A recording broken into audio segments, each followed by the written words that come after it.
Namun kembali kepada mazhab kita ini Imam Syafi'i bahwasanya takbir itu sunnah, hanya sunnah, bukan sunnah muakkadah. Jadi kalau tertinggal, biarlah tertinggal. Ya, teruskan baca Al-Fatihah, teruskan baca surah, dan tak perlu sujud sahwi. Saya tambah lagi. Nah, kalau kita ikut Imam Syafi'i ini, ulama-ulama Syafi'iyah, kalau sudah membaca surah, baca Al-Fatihah, lalu kita batalkan Al-Fatihah, mengejar takbir, maka salatnya tetap sah, tapi makruh, mengurangi pahala. Kalau sudah sampai kepada ruku, kalau tadi kan surah tu, ini udah sampai kepada ruku, Allahu Akbar ruku, teringat belum takbir, dibatalkannya ruku ini, kembali lagi berdiri dia bertakbir, maka salatnya bukan lagi makruh, haram plus batal. Ya. Jadi jauh dah ni dah, kedua kali rukuk tu jauh dah. Dah 2 kali rukun lewat, Al-Fatihah dilewati, rukuk dilewati, dibatalkan pula 2 rukun ni. Kembali dia bertakbir. Dah, ini agak berat. Haram plus batal. Ya.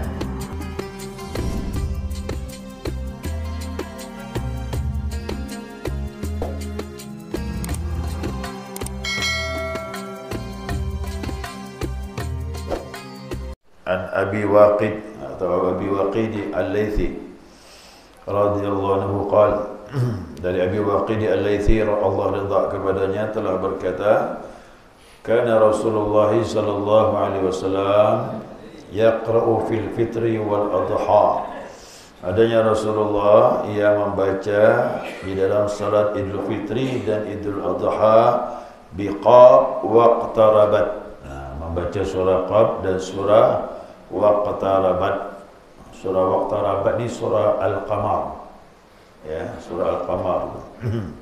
Akhrajahu Muslim. Ini hadis dikeluarkan oleh Imam Muslim. Ini hadis sahih.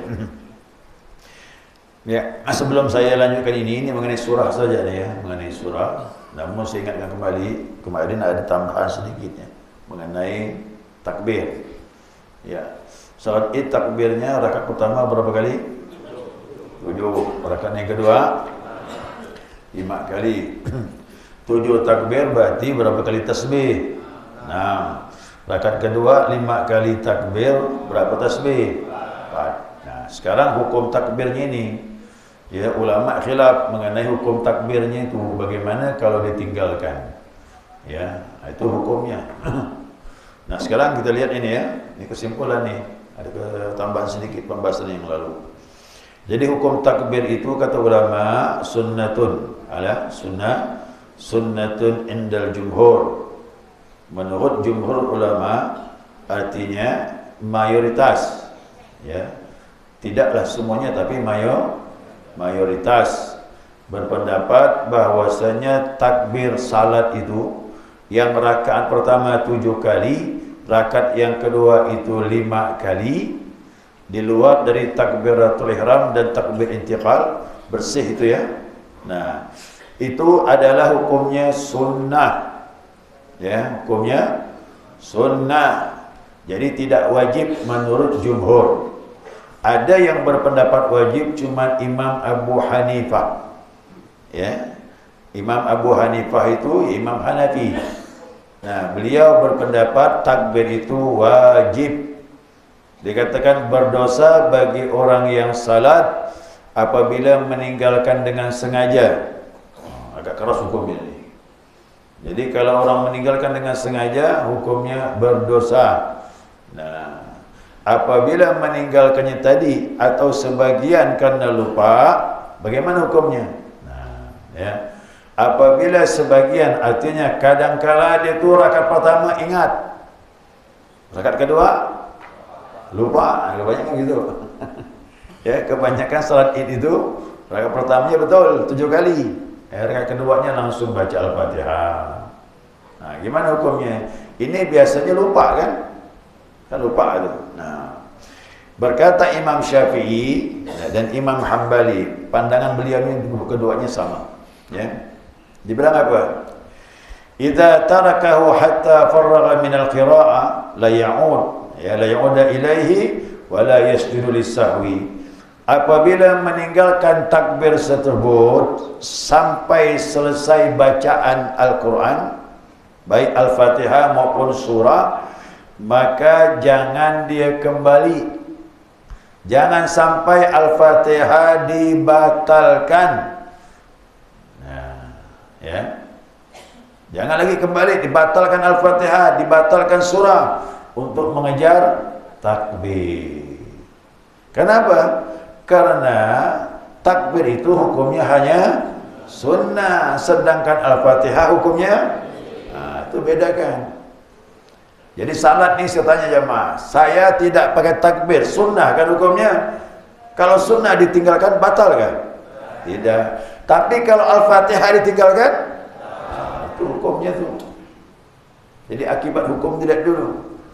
Nah, jadi jangan sampai nanti di dalam salat id jadi imam, begitu masuk salat rakaat yang pertama biasanya benar, lengkap sudah takbir plus Al-Fatihah dan surah. Masuk rakaat yang kedua langsung baca Al-Fatihah, lupa. Alhamdulillahirabbil alamin Ar-Rahmanir Rahim, ingat. Lupa takbir ni. Jangan dibatalkan Al-Fatihah ni. Ya. Terus saja udah. Takbir yang tertinggal tidak berpengaruh. Ya, cuma pahala takbir tak dapat. Bagaimana kalau dibatalkan Fatihahnya? Kejar lagi takbir itu, makruh, bahkan bisa mengurangi pahala salat. Lebih baik tinggalkan udah. Ya, terus saja Al-Fatihah, terus baca surah dan sampailah selesai seperti itu.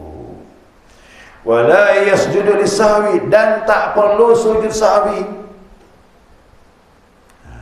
Ya. Mudahlah ditinggalkan, tak perlu sujud sahwi lagi. Ini mau dipahami betul nih. Kalau Imam Malik lain lagi, ya, jika dia lupa takbir sehingga selesai bacaan baik Al-Fatihah ataupun surah, namun dia belum ruku, boleh kembali. Imam Malik itu. Boleh kembali. Dan dibilang sujud sahwi setelah salam. Jadi sujud sahwinya setelah, itu mazhab Imam Malik itu sujud sahwi setelah salam. Karena dibilang takbir dalam mazhab Imam Maliki itu hukumnya sunnah muakkadah. Sunnahnya kuat. Jadi seperti tahiyat awal begitu. Kok ditinggalkan sunnah sujud sahwi. Dia ini kan sebelum rukuk boleh kembali dan tetap sujud sahwi. Nah, itu pandangan Imam Malik. Jika dia ingat setelah rukuk, bagaimana nih?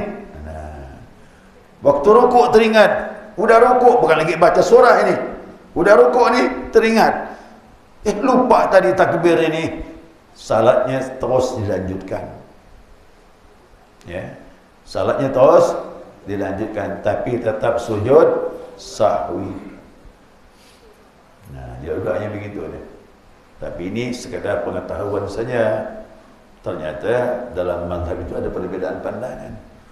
Nah, namun kembali kepada mazhab kita ini, Imam Syafi'i, bahwasanya takbir itu sunnah. Hanya sunnah, bukan sunnah muakkadah. Jadi kalau tertinggal, biarlah tertinggal. Ya, teruskan baca Al-Fatihah, teruskan baca surah, dan tak perlu sujud sahwi. Saya tambah lagi. Nah, kalau kita ikut Imam Syafi'i ini, ulama-ulama Syafi'iyah, kalau sudah membaca surah, baca Al-Fatihah, lalu kita batalkan Al-Fatihah, mengejar takbir, maka salatnya tetap sah, tapi makruh, mengurangi pahala. Kalau sudah sampai kepada ruku, kalau tadi kan surah tu, ini udah sampai kepada ruku, Allahu Akbar, ruku, teringat belum takbir, dibatalkannya rukuknya, kembali lagi berdiri dia bertakbir, maka salatnya bukan lagi makruh, haram plus batal. Ya. Jadi jauh dah ni dah. Kedua kali rukuk tu jauh dah. Dah 2 kali rukun lewat, Al-Fatihah dilewati, rukuk dilewati, dibatalkan pula 2 rukun ni. Kembali dia bertakbir. Dah, ini agak berat. Haram plus batal. Ya. Yang pertama saja udah sedang baca Al-Fatihah. Bismillahirrahmanirrahim. Baru bismillah ni teringat. Belum takbir, terus Al-Fatihah. Ya. Belakang subhanallah, subhanallah, terus jalan, mantapkan hati, padukan iman. Jangan peduli. Ramai lagi subhanallah, subhanallah, terus saja jalan. Ya. Tak ada usah pedulikan, jangan pedulikan, biar ramai subhanallah di belakang. Nah, goodbye insyaallah, jalan. Nah, jadi imam tu kok ada ilmu begini gampang sudah, ambil keputusan sendiri, kan ada ilmunya. Nah, walaupun satu masjid subhanallah kata dia, jangan pedulikan.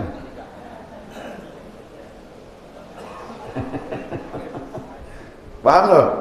Nah, saya bahas begitu biar tahu betul hukum itu seperti apa. Jangan lagi goyang udah. Ya, selesai sudah ni. Saya lanjut sedikit ya. Nah, kemudian hadis tadi yang dibacakan itu, ya, bahwasanya Nabi membaca di dalam salat Idul Fitri dan Idul Adha surah Qaf dengan surah Al-Qamar. Ya, surah Qaf, surah Al-Qamar. Ini penjelasannya bahwasanya kata ulama dibaca dalam salat Idul Fitri, Idul Adha, surah Qaf dan surah Al-Qamar itu, nah, rakaat pertama maksudnya surah Qaf. Rakaat yang kedua surah Al-Qamar. Nah, ini di dalam kedua salat Id. Nah, kadang juga ada hadis yang lain, Nabi rakaat yang pertama itu membaca surah Al-A'la. Rakaat yang kedua Nabi membaca surah Al-Ghashiyah. Hadis yang lain ya. Nah, hadis yang lain. Surah Al-A'la tahu kan? Sabbihis ma rabbikal a'la. Itu kan surah Al-A'la tu. Itu rakaat pertama dan ini yang sering dibaca oleh imam-imam. Tapi kalau imam hafal surah Qaf dengan surah Al-Qamar bagus lagi. Cuma agak sabarlah. Lumayan panjang kan? Kalau digabung 2 surah tu lumayan tu. Namun jangan protes, ikut jalan. Ya, yang penting boleh panjang salatnya tapi jangan panjang khutbahnya. Ya, jangan panjang khutbahnya. Jadi makanya imam khatib tu yang menakal khatib menimbang-nimbang. Ya, jangan sampai jamaah gelisah lalu meninggalkan tempat. Ya, karena salat Id itu maklumlah, Idul Fitri orang akan cepat bersilaturahim, Idul Adha orang mempercepat menyembelih korban. Idul Adha itu. Jadi boleh standarnya setengah jam lah. Setengah jam tu dah standar tu dah. Paling lambat itu ya segitu lah deh. Jangan lebih dari itu gitu. Dia lebih panjang dari Jumat, bukan nasihatnya lebih banyak. Tapi jelas Rasulullah kalau berkhutbah tidak panjang. Itu sahabat yang bilang. Ya, Nabi kalau khutbah tidaklah panjang, tersingkat tapi padat. Kita ini panjang tapi ngelantur kemana-mana. Ya, itu masalahnya.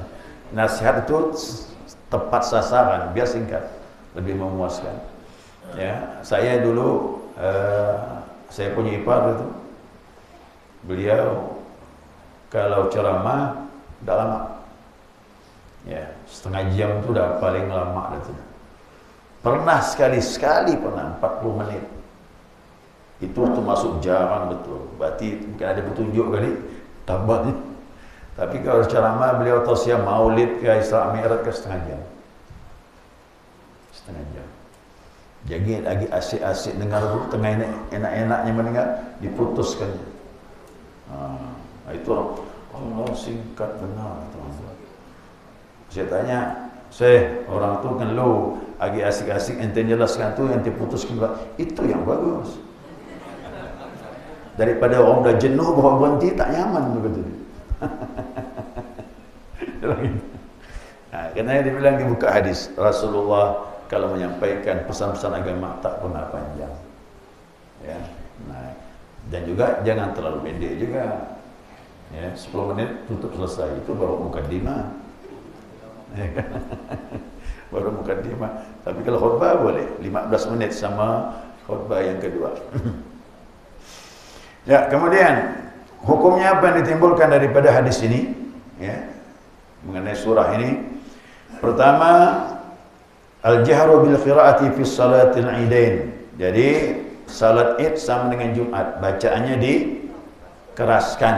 Nah, jadi seperti kita salat Jumat sama. Kemudian disyariatkan surah Qaf dengan surah Al-Qamar ataupun surah Al-A'la dengan Al-Ghasyiyah. Kenapa disunahkan? Dia banyak bicara tentang masalah hancurnya umat terdahulu dan persiapan menghadapi hari kiamat. Jadi banyak kisah itu, umat terdahulu hancur, kemudian hari kiamat dikisahkan oleh Allah di dalam 2 surah tersebut. Nah, jadi kata ulama, Idul Fitri, Idul Adha itu seperti Jumat. Seakan-akan kita dikumpulkan di padang mahsyar di hari kiamat. Apalagi salat Id itu di lapangan. Ya, itu gambarnya begitu. Pakai pakaian bersih, putih-putih, turun kan, situ kita merenung. Ginilah hari kiamat, kita dikumpulkan ramai-ramai, menunggu hari persidangan, ramai berzikir, bertakbir kepada Allah. Nah, jadi banyak bercerita tentang hal tersebut, ya. Di samping masalah ibadah. Jadi sebenarnya bagi orang Arab itu tak pakai tausiah lama-lama pun tak masalah. Ini bagi orang Arab yang paham bahasa Arab. Cuma kita ini kan bukan orang Arab. Kan? Kalaupun ada orang Arab Indonesia ini tak bisa diharap. Kalau orang Arab itu kenapa Nabi panjang-panjang surahnya? Dia langsung dapat nasihat dari Al-Quran. Nabi baca panjang surah, kan? Bacanya panjang-panjang. Bagi subuh. Subuh itu hampir full tuh, menjelang terbit matahari baru berhenti. Kenapa? Mereka walaupun Nabi tak nyampaikan tausiah, tapi Al-Quran dia menyimak, langsung dia faham. Itu nasihat dia. Dalam salat dia dapat. Apalagi Nabi yang membacanya khusyuk, menyentuh hati. Jadi nasihat itu dalam salat itu nasihat bagi orang Arab. Kenapa? Dia tahu apa yang diucapkan oleh imam. Kenapa perlu khutbah lagi? Nabi menjelaskan ayat-ayat yang dibaca itu. Nabi jelaskan lagi. Itulah muncullah hadis Nabi SAW. Maka tafsir Al-Quran yang terbaik yaitu langsung dari lisannya Rasulullah SAW. Makanya ulama ahli tafsir kalau memandang satu ayat, lihat ada tak penjelasan ayat ini dari Nabi, itu dipakai dulu. Kemudian baru pandangan sahabat. Kalau ada pendapat sahabat, kemudian barulah pandangan ahli tafsir, gitu dia.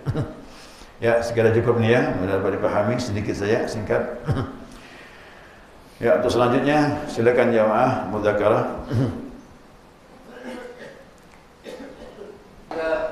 Melaksanakan sujud sahwi. Yang mana? Kalau Pak takbir kita. Ya, tadi sudah kita jelaskan. Terima kasih. Ya, bukan sunnah muakkadah, bukan sunnah ab'ad.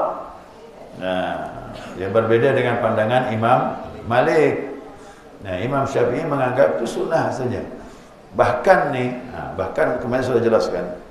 Siapa yang terlambat salat Id kena ketiduran habis salat subuh, kan? Habis salat subuh dia capek, banyak bertakbir malam tu. Habis salat subuh langsung tidur. Begitu bangun jam 9. Nah, begitu bangun dia bergegas. Dia tanya sama ibunya, "Bu, saya turun nak, pergilah ke masjid." Ke masjid, orang tak ada lagi dah kosong. Jam 9. Nah, jadi gimana ini? Belum terlambat. Selama belum masuk waktu zuhur, belum terlambat salat Id. Kerana waktunya seperti salat duha itu. Ya, seperti salat duha. Terus sampailah menjelang zuhur. Nah, jadi salat Id masih boleh jam 9, 10, jam 11 bagi yang terlambat. Nah, di mana salatnya? Di rumah. Walaupun, kata ulama, walaupun tanpa takbir sah salat 2 rakaat. Jadi dengan begini kan paham kan? Jadi berarti salat Idul Adha, Idul Fitri bagi yang terlambat salatlah di rumah walaupun tanpa takbir. Tidak ada takbir dan tanpa khutbah lagi. Siapa nak khutbah di rumah? Ya. Suami imam, anaknya makmum. Sekaligus baca khutbah. Isteri lengam. Tak mungkin lagi dah tidak. Yang jelas cuma 2 rakaat seperti salat sunnah zuhur. Usalli sunnatul Idul Adha atau Idul Fitri rak'ataini lillahi ta'ala. Allahu Akbar, baca ibtitah, baca Al-Fatihah, baca surah, rukuk, i'tidal, sujud, duduk, sujud yang kedua, berdiri lagi, Allahu Akbar, rakaat kedua, baca Al-Fatihah, baca surah, rukuk, i'tidal, sujud, duduk tahiyat, salam, selesai. Tanpa takbir, tanpa khutbah. Sah, dapat pahala. Makanya Idul Fitri, Idul Adha tidak disyaratkan berjamaah, tapi sunnah berjamaah. Kalimat sunnah itu mau paham, sunnah itu anjuran, tapi sendiri sah. Tapi kalau Jumat wajib berjamaah, kalau sendirian tidak sah. Itu perbedaannya Jumat dengan Idul Fitri, Idul Adha. Ya, sekali itu. Atau pada kampung. Jadi sampai kampungnya dia belum sholat Idul Fitri, tapi orang-orang di sana sudah selesai. Dan juga belum bayar fitrah. Apakah dia bayar fitrah dulu baru sampai Fitri sendirian? Ya. Baik, fitrah. Walaupun orang sudah turun. Walau orang sudah selesai, tapi untuk dia belum selesai. Ya, dia belum selesai menunaikan salat Idul Fitri. Yang terbaik keluarkan zakat fitrah. Setelah itu baru salat Idul Fitri di rumah sendirian. Itu yang terbaik. Ya. Ya, yang lain kan? Di ruangan sendiri. Dan ada penjelasan imamnya atau hasilnya mengatakan sah. Hanya beberapa orang ya nampaknya. Saya lihat situ. Ini bagaimana Ustaz? Tak tahu. Orang berarti tak masuk syarat. Ya, tapi mengenai tempat boleh, walaupun di kantor, di hotel, di aula, di lapangan boleh. Yang penting cukup syaratnya, jumlahnya, ya kan? Jadi untuk Jumat ini tidak harus di masjid. Ya, tidak harus di masjid. Masjid itu kan sebaik-baik tempat. Ya, memang terbaiknya di masjid. Tapi kalau tidak di masjid sah. Cuma fadilah tempat tidak kita dapatkan. Dulu saya pernah di Hotel Aston itu. Ya, kawan nelpon, tak bisa tak kata dia bantu kami ini. Kenapa? Ini ada musyawarah ini kami ini, pegawai ini. Itu diundang seluruh provinsi. Lebih 500 yang hadir. Ramai sekali. Jadi kau nak dibawa ke masjid repot ni. Habis Jumat ni nyambung lagi musyawarah ni. Gimana kalau bantu kami Jumat? Boleh saya bilang. Cukup 2 aja. Ya muadzin merangkap maksyiral, saya imam sekaligus khatib. Saya panggil lah salah satu daripada jamaah kita ini bantu saya. Azan dia bisa, maksyiral pun bisa. Jadi berdua yang lainnya semuanya ikut musyawarah itu. Ya, laki-laki ada lebih 300 kan, perempuan sisanya perempuan. Kalau begini boleh, tidak masalah, tidak di masjid, karena banyak pertimbangannya. Kami lakukanlah di hotel itu. Pas kebetulan saya kosong, pas kosong pula Jumat. Jadi hotel boleh, tidak masalah. Yang penting saya tanya, yang mukim ramai tak? Dari Pontianak, oh ramai. Dia bilang lebih dari 40. Kalau dari Pontianak lebih dari 40, berarti yang mukim berdomisili sudah memenuhi syarat. Sisanya pendatang. biasanya pendatang. Tapi kalau yang mukim tak sampai 40, ya, atau istilahnya bukan mukim, mustautin, penduduk asli, ya, tak sampai 40, yang lainnya musafir pendatang pun tak sah. Ya, tak sah dia. Dia harus penduduk aslinya sini Pontianak lebih dari 40. Maka saya tanya di telepon itu, jamaah kita yang dari Pontianak ini ada tak 40 lebih? Alhamdulillah, berarti boleh lah. Tapi tadi dikatakan tu di kantor, ya, kepala kantor sama pegawainya berapa orang, tak sampai 40, mengadakan Jumaat, nah, tidak sah, kerana tidak memenuhi syarat Jumaat. Ya, ada pun yang mengatakan sah, yang menurut dia sah. Kita ni kan ikut kitab, bukan ikut orang. Nah, tak tahulah kalau mazhab lain. Kalau mazhab lain boleh. Ya, mazhab Imam Hanafi boleh walaupun 2 orang. Kerana berjamaah tu, yang namanya 2 orang berjamaah dah boleh gitu. Jadi satu yang dengar, satu khutbah. Boleh? Nah, kita enggak. Kita minimal 40. Ya, 40. Ya. Ada lagi? Satu lagi. Nabi itu baca surat Kahf. Ya. Kemudian di hataman kita juga ada mengenai Kahf ini, Gunung Kahf ini. Gunung Kahf ini apa itu Gunung Kahf itu? Beda dia. Qaf. Ya. Itu Gunung Kahf. Kahf tu kun. Kuda kun tambahannya apa? Ya kun. Kun jadilah. Gunung Kahf itu yang diistilahkan dalam khataman itu apa yang Allah mau jadi. Ya.